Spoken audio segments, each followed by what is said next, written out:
Hi, this is Larry with Mancave Mayhem. Welcome to episode 5 of our 1965 CB160 refresh or rescue, whatever you want to call it. But anyhow, kind of going to update you on things right now and show you what I'm doing. Last episode I got the tins all painted. I wasn't going to color sand them, but then I noticed the orange peel and I thought, you know what, it's not gonna hurt to color sand these, so that's what I'm doing right now. I'm gonna get these color sanded and we're gonna get them back on the bike. I also got these carburetors on and synced, and I'll show you what I did to do that. I was watching a guy on YouTube University, man, you gotta love it. I was watching a guy on YouTube and he used popsicle sticks to sync the carburetors. Just a couple popsicle sticks, and I'll show you how he did that. It's kind of cool. So this is kind of what he did, and I'll see if you can see how it works. But you just take the popsicle sticks and stick them right where the openings are, like this. And then when you go to turn the throttle,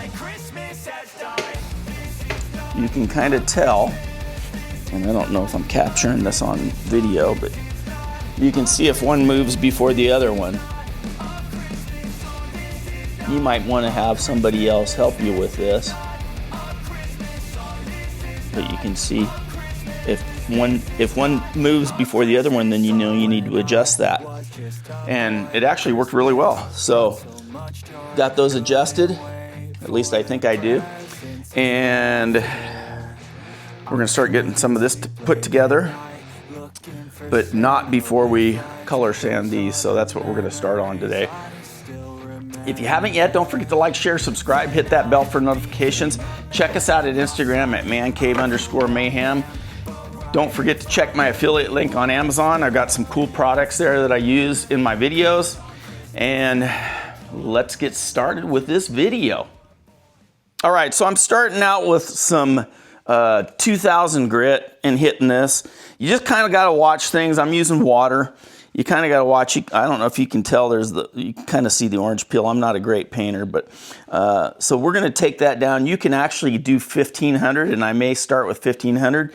Use 2000, then you end up with 3000, and then we go to some rubbing compound and polishing, and then we can wax them or whatever. But I won't wax them right away because still want to wait for that paint.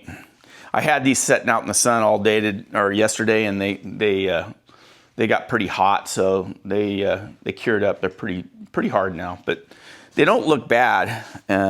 Like this tin right here is pretty shiny. There's a few rough spots.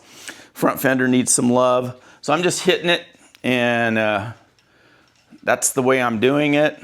Like I said, not a professional painter, but I wanted to make them look as nice as they could. So that's where we are.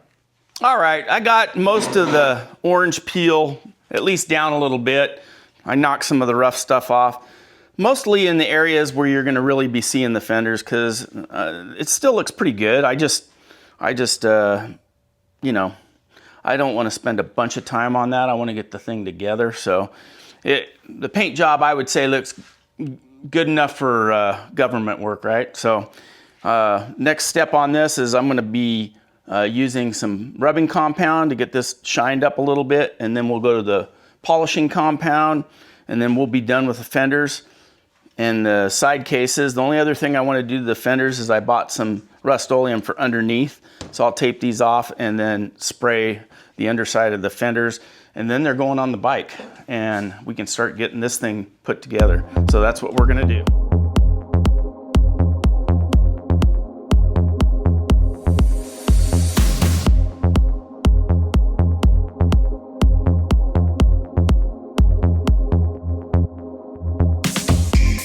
All right, this is where I'm at now.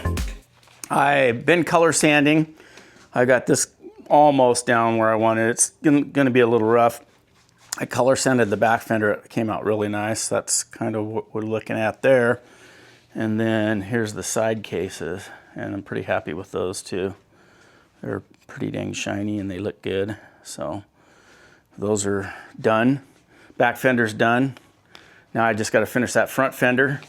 I was doing it by hand and it was taking too long, so I went and got some more rubbing compound and got some buffing discs for the, I've got a bigger buffer, but that wouldn't have been practical for the small fender. So I got one for the drill and it's working really well. So that's what I'm doing now. We'll get that done. Then we're gonna start putting the bike together.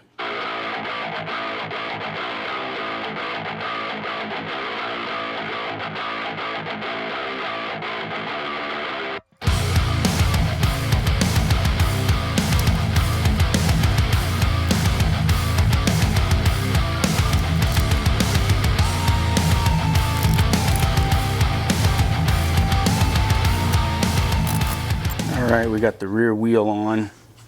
It's just mocked up right now, but I think what I'm gonna do now is I'm gonna run the chain, the new chain, get it on the sprocket, get it loosely fitted, and then we'll start adjusting and tightening everything up on the back here. I still have to connect the rear brake and all that nonsense, so that's what I'm gonna do next.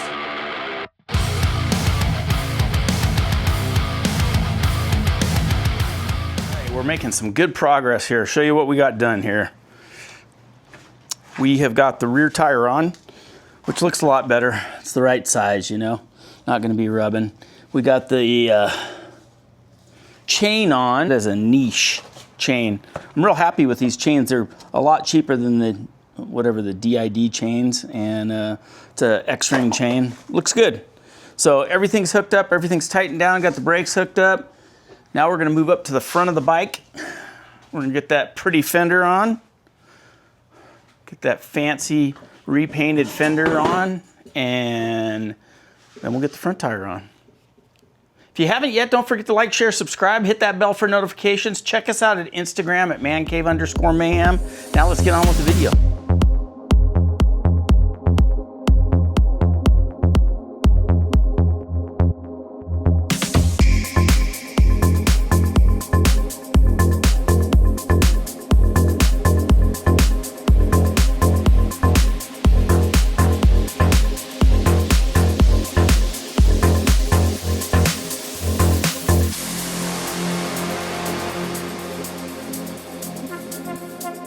All right, I'm getting quite a bit done here.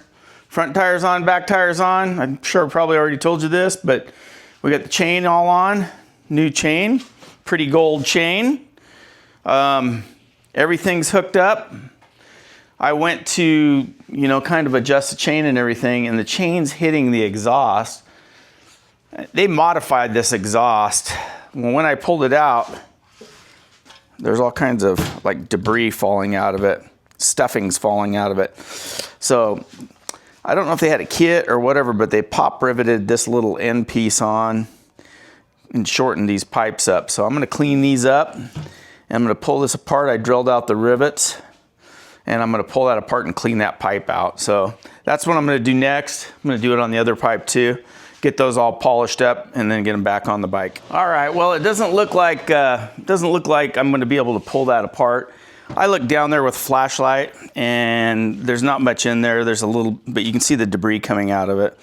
Anyhow, I drilled out those pop rivets and I just went ahead and re-drilled and put new pop rivets in. I'm just gonna clean this up and put it back on the bike. Do the same thing with the other side. But yeah, so that's what I'll do. I'll get that all cleaned up, get the grease off of it, throw it back on the bike, and then we'll go from there. I got this exhaust pipe cleaned up as best I can. Let me know in the comments if one of you guys, old guys, know what's going on with this. This is, I feel like this was almost a kit or something. In the 60s, did they make a kit to cut down those pipes for the 160s? I don't know. Anyhow, I cleaned this all up. I'm gonna paint this, repaint this with some high heat silver and throw that back on. And then I'm gonna do the other side. The other side's kind of rusty looking and stuff, so I'm gonna clean it up and knock out all the loose crap that's in it. So that's what we're doing next. All right, I got the second pipe off. I'm gonna clean that. You can see the difference. Pretty dirty compared to the other one. Now, look what came out of it. That's everything I knocked out of it. Quite a bit of rust and crap, but I think it's mostly the stuffing that they had in there, or whatever it was. It looks like steel wool. Anyhow, most of that's out now. I'm gonna clean this up. And like I said, let me know in the comments if there was kits to cut these pipes down. I just have a feeling that might have been an aftermarket kit or something, I don't know, or somebody just, you know, farm rigged that, I don't know. Let me know how it goes in the comments. Let me know what you think. Anyhow, I'm gonna clean this one up and we'll get those back on. Next step is we're gonna try and get the fuel all hooked up and everything. I still do need to adjust the valves and kind of just check my compression, just see that I have compression. I'm pretty positive I do though, so we're gonna do that next. That's all for now. All right, I'm back out in the garage tonight working on the 1965 Honda 160. Let me update you on where I'm at. I had a big mess going on last night, but I started adjusting valves and I found out that the valves on the right-hand side of the bike were super loose. I mean, crazy loose, and they were way out of spec. So I got those dialed in. In the process of trying to find top dead center, I was being lazy, didn't pull the side cover off. I had a hose stuck in the cylinder on this side. We got it loose, but just a bunch of little stupid mishaps that I should know better than having to have happen, but it happened. But anyhow, long story short, now we got the side cover off, and I also adjusted the timing chain tensioner right here. We got that set. I got the valve covers off and I got the side cover off. So in that process, also the timing cover off. So in the process, I got these kind of cleaned up and polished. I spray painted the Honda. Now I'm gonna clean it off with some Q-tips and some acetone and make it look all pretty. Then we're gonna get those covers back on. We're gonna check the points, make sure they're good. We're gonna put some new spark plugs in the bike. So we're gonna do that tonight. And hopefully by tomorrow morning, we'll have this bike running. We'll get the tank on, seat on, and we'll start firing things up. So let's get started. Out in the shop tonight, my brain's going 150 miles an hour. I just keep thinking about this bike. I want to get it done, want to get it running, and there's still some unknowns, and I probably should have checked those unknowns a while ago. I've turned the bike over and it feels like it has compression. Not sure how much, but I do want to check the points, and I also want to check the valve clearances. So I'm going to pull the cover on the points. Everything looks really clean on this bike. I think it's been pretty well taken care of, but I just want to make sure.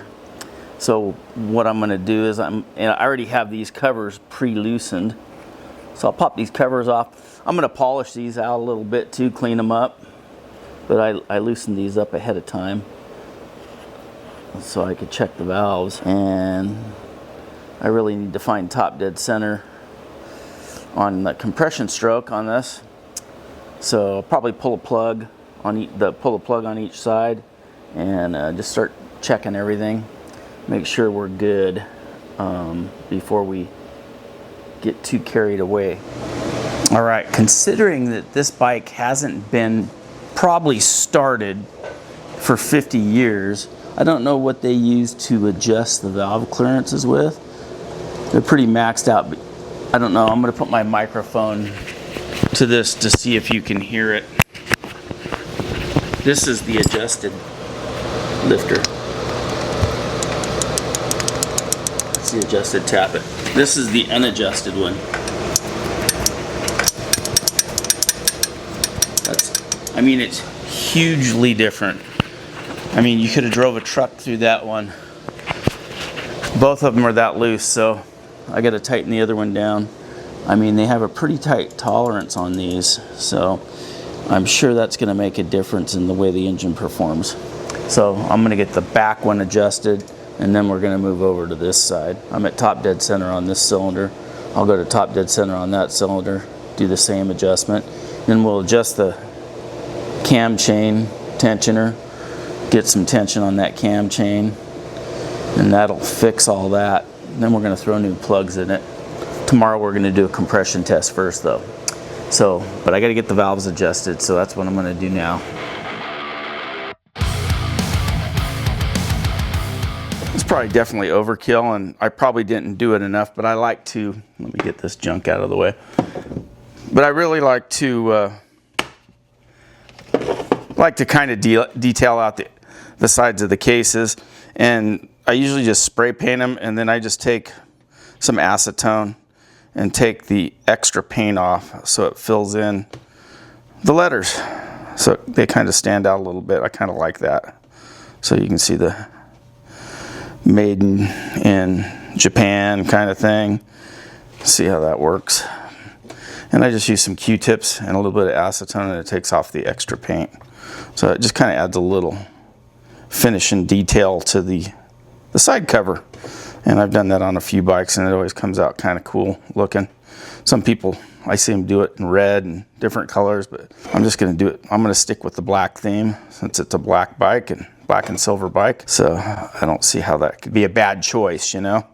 But yeah, it works pretty good. You just kind of go lightly over the lettering, and it'll stay in the deep areas.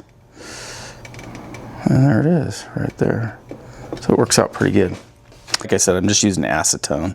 Now the bigger letters are a little more tricky because you don't want to go down inside the center of them. So you just kind of have to be careful how you go about getting it cleaned up.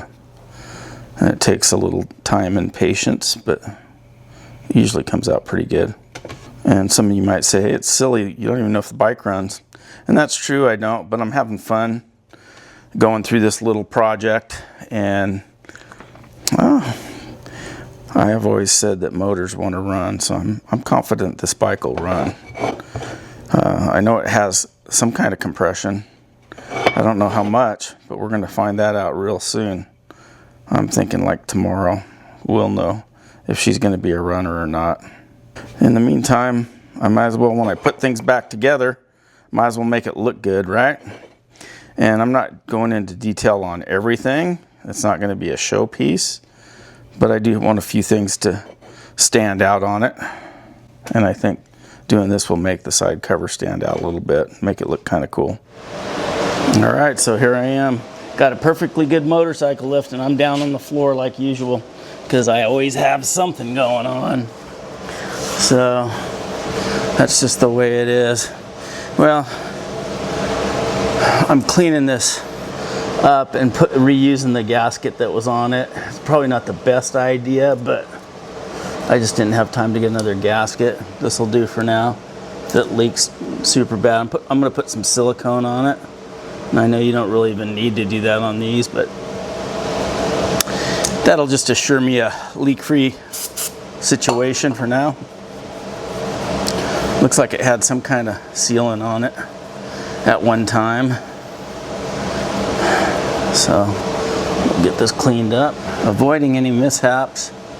And the desire for this bike to, hopefully, the desire for this bike to run, because motors want to run, we should have this thing starting in the morning, I'm hoping. And honestly, I don't think this bike has been even started for 50 years, because the last time it was registered was in 75, so potentially it could have been 50 years since this thing was actually running, which would be amazing. It's kind of amazing to me. So it's kind of neat to be able to breathe some life back into an old machine like this. I'm constantly busy trying to breathe life into old machines, mainly myself. But let's see what we can do about getting this thing cleaned up, getting the gasket back on it, and moving on to the next step. The brake's going to go as far close to the top as we can make it. How about the very top? That works for me.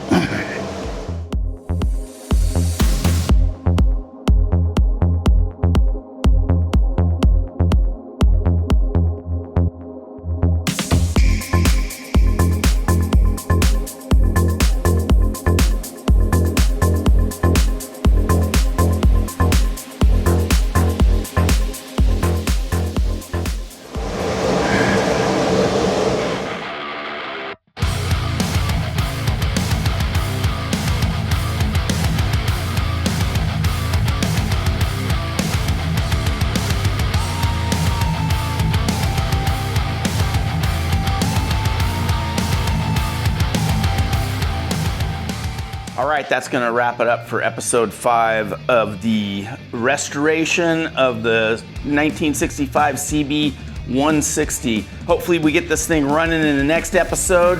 If you haven't yet, don't forget to like, share, subscribe, hit that bell for notifications. Check us out at Instagram at mancave_mayhem. And just remember, folks, I'm just a man in a cave causing mayhem. Check out my affiliate links with Amazon and stay tuned for episode 6.